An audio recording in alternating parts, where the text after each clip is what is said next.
Hello बच्चों, let's read the question. The question is a sample of 0.1 gram of water at 100 degree centigrade and normal pressure which is 1.013 into 10 to the power 5 Newton per meter square requires 54 calorie of heat energy to convert to steam at 100 degree centigrade. मुझे 0.1 gram water को steam में convert करना है 100 degree centigrade पर normal pressure पर। तो मुझे कितनी हीट लग रही है? 54 कैलोरी की हीट हमें लग रही है। If the volume of the steam produce is 167.1 cc, the change in internal energy of the sample is. Internal energy में कितना चेंज आएगा वो हमें बताना है। तो देखिए इस क्वेश्चन को सॉल्व करने के लिए हमारा जो की कॉन्सेप्ट रहेगा, इसमें हम यूज करेंगे थर्मोडायनेमिक्स का फर्स्ट लॉ ऑफ थर्मोडायनेमिक। और ये लॉ हमसे क्या कहता है कि किसी भी सिस्टम को थर्मोडायनेमिक्स कि अगर मैंने सिस्टम को डेल्टा क्यू हीट दी है तो ये डेल्टा क्यू हीट क्या हो गई? Heat supply to the system. जो सिस्टम ने हीट क्या की है? एब्जॉर्ब की है या हमने सिस्टम को सप्लाई की है, वो मेरी बराबर होती है वर्क डन में बाय द सिस्टम।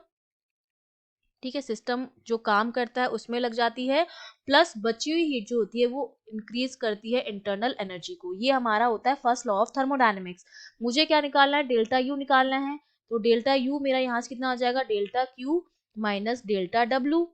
और डेल्टा डब्ल्यू जो मेरा क्या होता है? वो हमारा होता है delta W P delta we के बराबर, जहां पर डेल्टा वी जो है वो चेंज इन वॉल्यूम है, पी आपका प्रेशर है। तो डेल्टा यू फाइनली मेरे पास क्या बनेगा? Delta Q minus P delta we.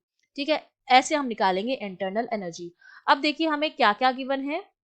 एक तो हमें हीट दे रखी है डेल्टा क्यू की जो वैल्यू वो हमें गिवन है, वो हमें दे रखी कैलोरी में, तो हम इसको चेंज करेंगे जूल में। कैलोरी को जूल में चेंज करने के लिए हम उसको इनटू करते हैं 4.2 से। तो डेल्टा क्यू की जो वैल्यू आ जाएगी वो आ जाएगी 225.72 जूल।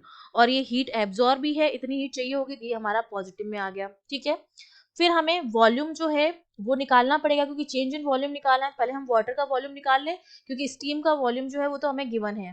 क्योंकि जो डेल्टा वी होगा मेरा वो क्या होगा? V of steam minus V of water. Steam का तो हमें गिवन है, वाटर का हमें निकालना है। तो वी ऑफ वाटर, वॉल्यूम जो होगा वाटर का वो क्या होता है? Mass upon density. तो मास हमें दे रखा है मास अपॉन डेंसिटी। मास कितना है वाटर का? 0.1।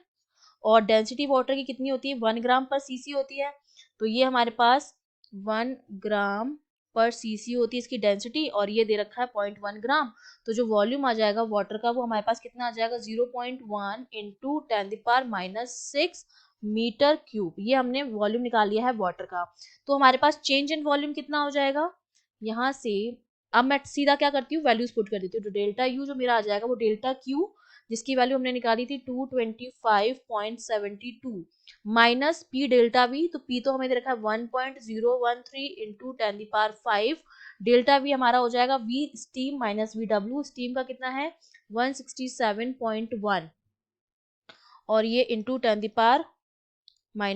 सीसी को हमने कन्वर्ट कर दिया, माइनस वाटर का कितना आया है वॉल्यूम? 0.1 इंटू 10⁻⁶।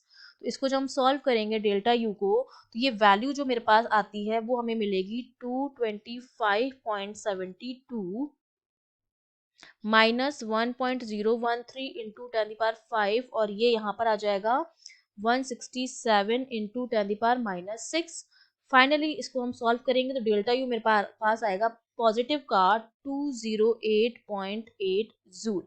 इतना आ रहा है मेरा change in internal energy. That means हमारा जो बी ऑप्शन है वो आपका करेक्ट है। I hope you understood well. All the best.